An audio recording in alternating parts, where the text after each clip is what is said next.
అండి.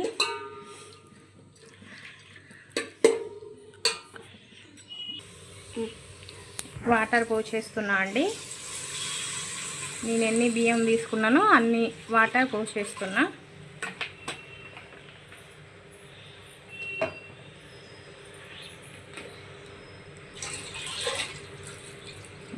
వాటర్ పోసిన సాల్ట్ వేస్తా అండి. మేము అన్నంలో సాల్ట్ వేసుకుంటాం, కొంతమంది వేసుకోరు, అందరైతే వేసుకుంటారు సాల్ట్. అట్లనే అందులో వేసే గరం మసాలాలు అన్నీ వేసుకుంటానండి. ఇంకోండి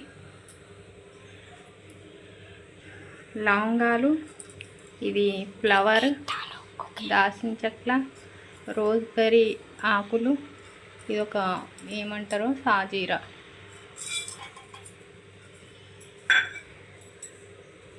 రెండు మిరపకాయలు, బగారా ఆకు వేస్తానండి. బగారా ఆకు,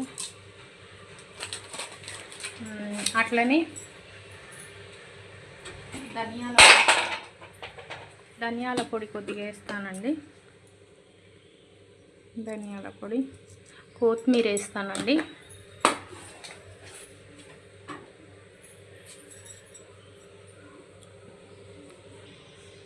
కొత్తిమీర వేస్తున్నానండి. కొత్తిమీర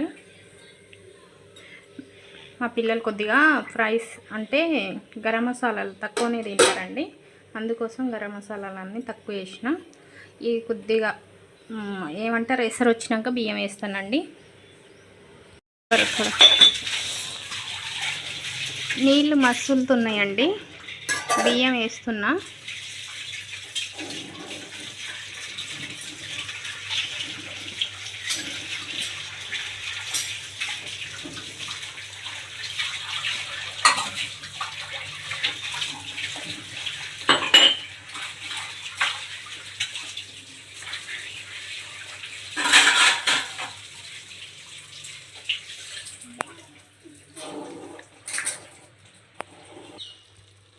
బగారన్నం అయితే అయిపోయిందండి, వండేసిన.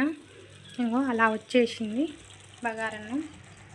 సరే అండి, మీకు కూడా ఈ ప్రాసెస్ నచ్చితే లైక్ చేయండి, షేర్ చేయండి, సబ్స్క్రైబ్ చేయండి. మీరు కూడా నా ప్రాసెస్లో ఉండండి, మంచిగా ఉంటుంది. మీరు కూడా నా ప్రాసెస్లో చూసి చేయండి, బాగుంటుంది. టేస్ట్ అయితే బాగుంటుందండి. సింపుల్ పలావ్. సరేనండి, bye, have a nice day.